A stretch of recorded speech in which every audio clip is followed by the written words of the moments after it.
নমস্কার বন্ধুরা, আপনারা দেখছেন রিসার্চ বাংলা নিউজ। আমি বিশ্বজিৎ রয়েছি আপনাদের সঙ্গে। আজকের পর্বে আমরা বিশ্লেষণ করব এক বিস্ফোরক রাজনৈতিক অভিযোগ। বিহার থেকে জনসুরাজ আন্দোলনের নেতা প্রশান্ত কিশোর সরাসরি নাম নিয়েছেন অমিত সাহা ও ধর্মেন্দ্র প্রধানের। অভিযোগ, তার দলের প্রার্থীদের ভয় দেখিয়ে মনোনয়ন প্রত্যাহার করানো হয়েছে। প্রশ্ন উঠছে, এটা কি সত্যিকারের গণতন্ত্রের বিপদ, নাকি 2025-এর বিহার ভোটে আগেই শুরু হয়ে গেল রাজনৈতিক নাটক? চলুন ঘটনাটির পুঙ্খানুপুঙ্খ বিশ্লেষণে যাই। 8ই অক্টোবর পাটনায় এক সাংবাদিক সম্মেলনে জনসুরাজের প্রতিষ্ঠাতা প্রশান্ত কিশোর বলেন, আমার দলের 3 জন প্রার্থীকে কেন্দ্রীয় নেতাদের নির্দেশে অপহরণ করে বা ভয় দেখিয়ে মনোনয়ন তুলতে বাধ্য করা হয়েছে। তিনি দাবি করেন, একাধিক কেন্দ্রীয় নেতা, গৃহমন্ত্রী অমিত সাহা ও ধর্মেন্দ্র প্রধান এই চাপের সঙ্গে যুক্ত।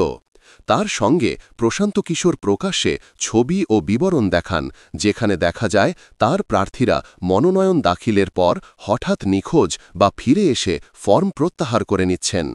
তিনি 3টি কেন্দ্রের নাম উল্লেখ করেন: দানাপুর, ব্রহ্মপুর এবং গোপালগঞ্জ। তার ভাষায়, এই ধরনের ভয় দেখানো বিহারের ভোটে নতুন নয়, কিন্তু এবার কেন্দ্রের শক্তি ব্যবহার হচ্ছে।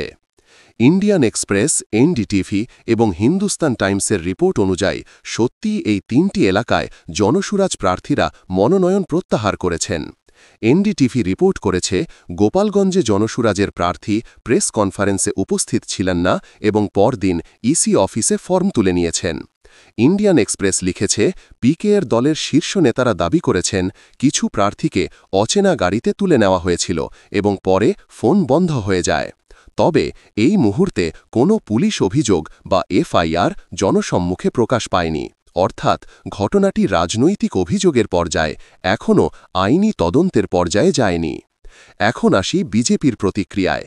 এই অভিযোগ ওঠার পর কেন্দ্রীয় বা রাজ্য বিজেপি কোনো আনুষ্ঠানিক প্রতিক্রিয়া দেয়নি। তবে বিজেপির এক নাম না প্রকাশ করা রাজ্য নেতা বলেছেন, পিকে বুঝে গেছেন জনসুরাজে মানুষ নেই, তাই আলোচনায় থাকতে এমন অভিযোগ করছেন। অর্থাৎ বিজেপি অভিযোগটিকে একেবারেই রাজনৈতিক নাটক হিসাবে উড়িয়ে দিয়েছে।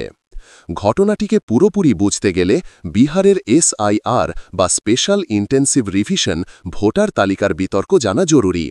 2025 সালের ফাইনাল ভোটার তালিকা প্রকাশের পর অনেক রিপোর্টে দেখা গেছে প্রায় 14 লাখ নাম ডুপ্লিকেট বা সন্দেহভাজন হিসাবে কাটা হয়েছে। দ্য রিপোর্টার্স কালেক্টিভ ও দ্য ওয়ার জানিয়েছে, গ্রামীণ এলাকায় হাজার হাজার মানুষের নাম কাটা হয়েছে এবং এটি বিরোধী প্রার্থীদের প্রভাবিত করতে পারে। পিআইবি ও ইলেকশন কমিশন অবশ্য বলছে, সব পরিবর্তন নিয়ম মেনে হয়েছে এবং ভুয়ো নাম বাদ দেওয়া হয়েছে। এই বিতর্কের মধ্যেই পিকে অভিযোগ তুলেছেন, যা পুরো ইস্যুকে আরও সংবেদনশীল করে তুলেছে। প্রশান্ত কিশোর ঘোষণা করেছেন, তিনি ইলেকশন কমিশনে আনুষ্ঠানিক অভিযোগ জমা দেবেন এবং ঘটনাটির তদন্ত চান। তার দলের মুখপাত্র বলেছেন, এটা শুধু পিকের লড়াই নয়, এটা বিহারের গণতন্ত্রের প্রশ্ন। অন্যদিকে ইসিআইয়ের অভ্যন্তরীণ সূত্র জানিয়েছে, হিন্দুস্তান টাইমস উদ্ধৃতি অনুযায়ী প্রমাণ পেলে কমিশন স্বতঃপ্রণোদিত তদন্তে যাবে। তবে এখন পর্যন্ত কোনো কমিশন রিপোর্ট বা স্বতন্ত্র তদন্ত শুরু হয়নি। বিশ্লেষকরা বলছেন, প্রশান্ত কিশোরের এই অভিযোগ 2 দিক থেকে গুরুত্বপূর্ণ। প্রথমত, তিনি দীর্ঘদিন বিজেপি ও কেন্দ্রের সঙ্গে কাজ করেছেন। নরেন্দ্র মোদীর 2014 প্রচারণার অন্যতম স্ট্র্যাটেজিস্ট ছিলেন।